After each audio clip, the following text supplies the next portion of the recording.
The scorching sun of Mindanao mercilessly punished the small community of Barangay Malagaya, where simple wooden and zinc houses squeezed together along a dirt road.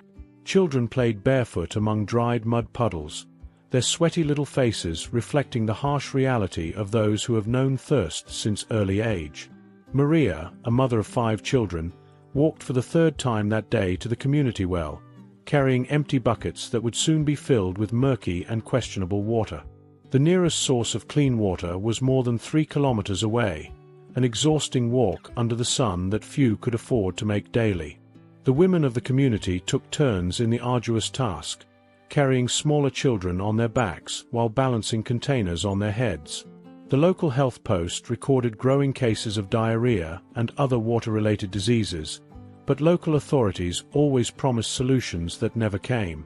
Jose, a 60-year-old fisherman who had lost his wife the previous year due to complications caused by contaminated water, watched the clouds on the horizon hoping for rain. His grandchildren ran around him, asking for water, but he knew that the little remaining at home needed to be saved for the night. The community had learned to ration every drop, turning water into something more valuable than any treasure. Municipal authorities rarely visited that forgotten region, located between mountains that made access difficult and made any infrastructure project extremely expensive. Residents had organized themselves to dig artesian wells with their own hands, but most dried up quickly or produced brackish water, unsuitable for consumption. The community lived in a vicious cycle of thirst, disease, and abandonment. That afternoon, while the heat made the air almost unbearable, a simple and dusty pickup truck stopped at the entrance of the community. A medium-height man stepped out, wearing simple clothes and a cap that partially hid his face.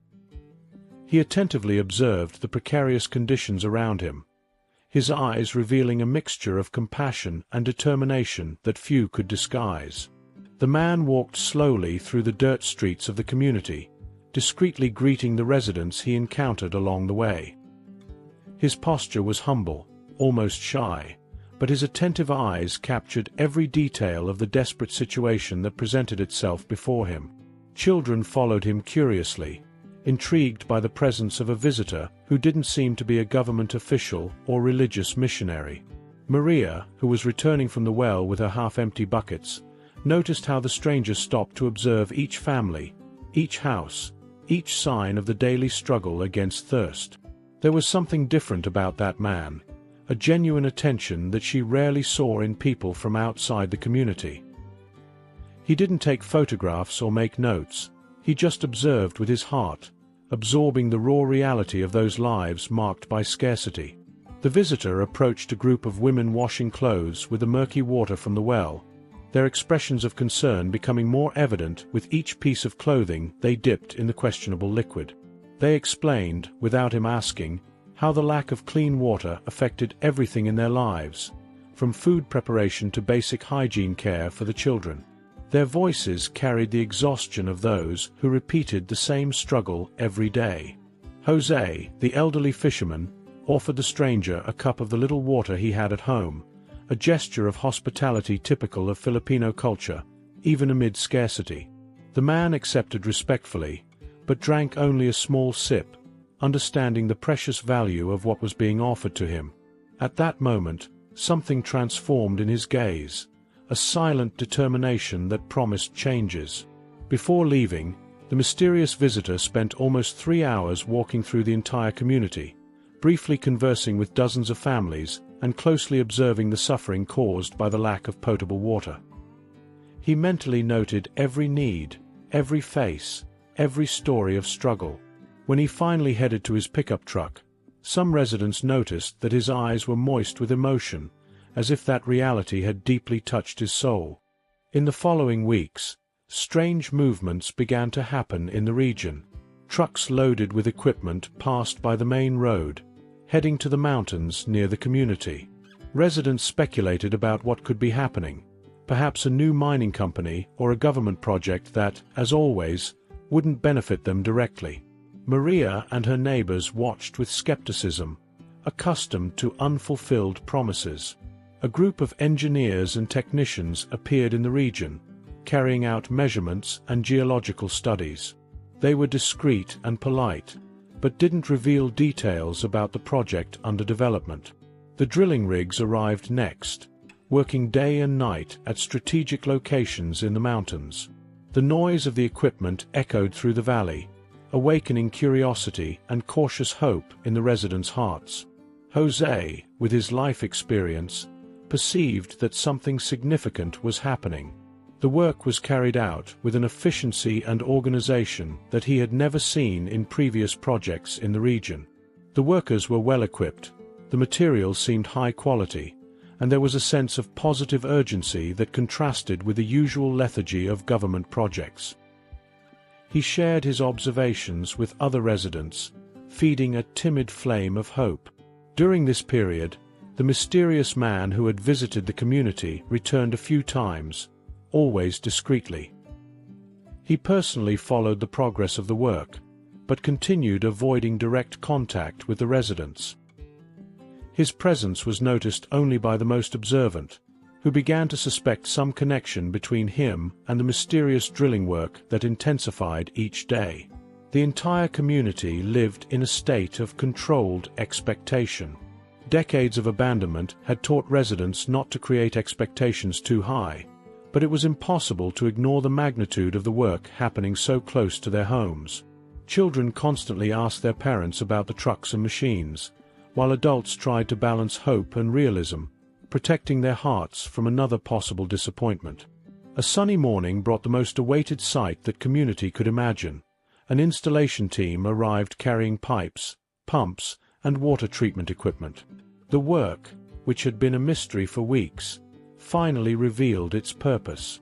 Fountains and water distribution points began to be installed at strategic locations in the community, causing an uproar of excitement and disbelief among the residents. Maria dropped her household chores and ran to see up close the installation of the first fountain, located right in the center of the community.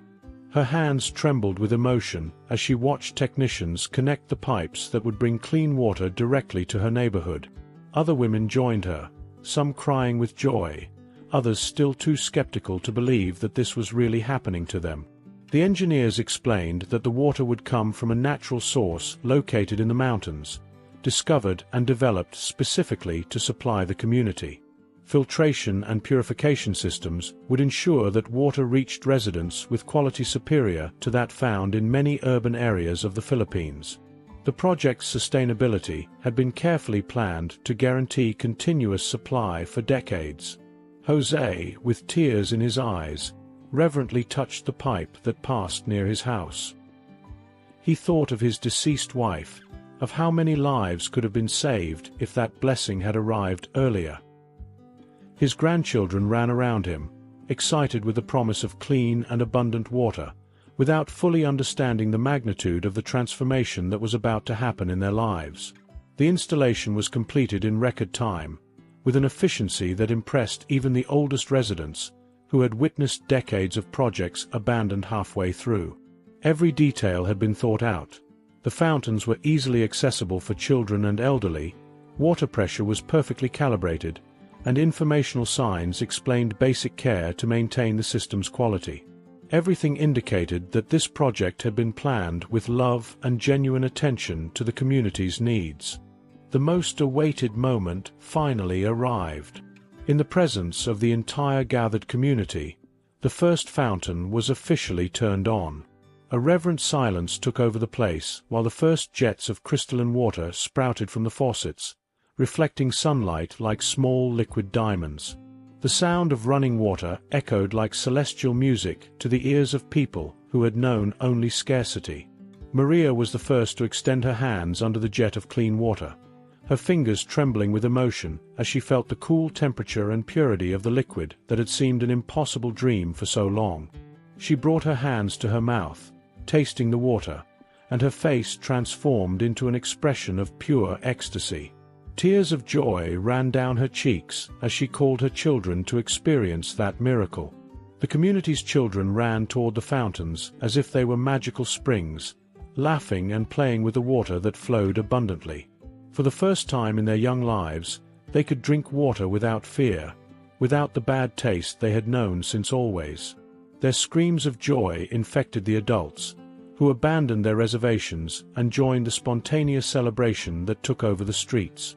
Jose held a mug under the faucet and filled it slowly, as if performing a sacred ritual. He drank the water in small sips, savoring each one as if it were the most precious nectar. Then he filled containers to take home, but this time not due to scarcity. It was due to abundance, gratitude, for not being able to believe that this blessing was real and permanent. The entire community was transformed that day. Women who previously walked kilometers carrying heavy buckets could now fill their containers just meters from home. Children who constantly suffered from intestinal problems due to contaminated water finally had access to something pure and safe. Relief and gratitude were palpable in the air, mixing with the humidity of tears of joy that wouldn't stop flowing. While the community celebrated its new reality, a persistent question echoed among residents. Who had been the angel responsible for that miracle?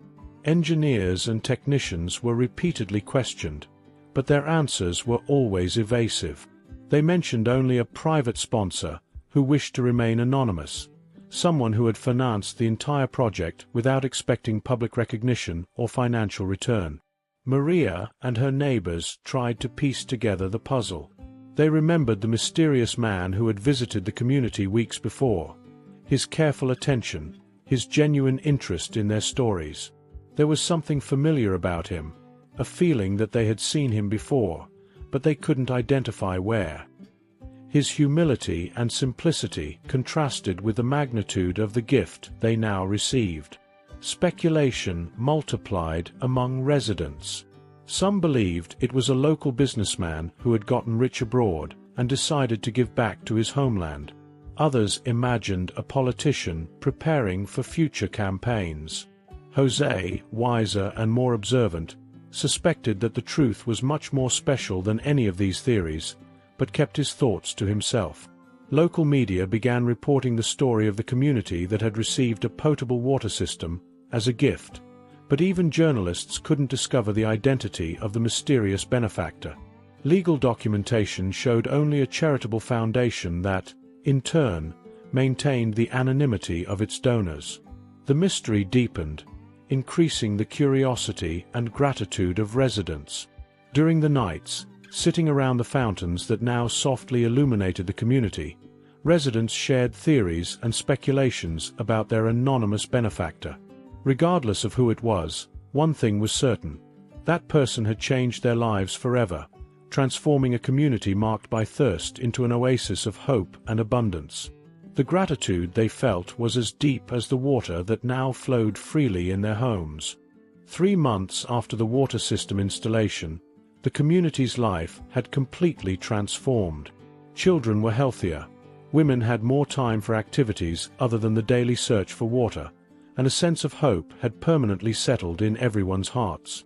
It was then that Jose, watching television in a local bar, recognized a familiar face in the sports news that was playing on the screen. The elderly fisherman's heart almost stopped when he saw the man who had visited his community months before. It was Manny PACQUIAO, the legendary Filipino boxer, national idol and hero to millions of people around the world. Jose called the other residents present in the bar, pointing to the television with trembling hands.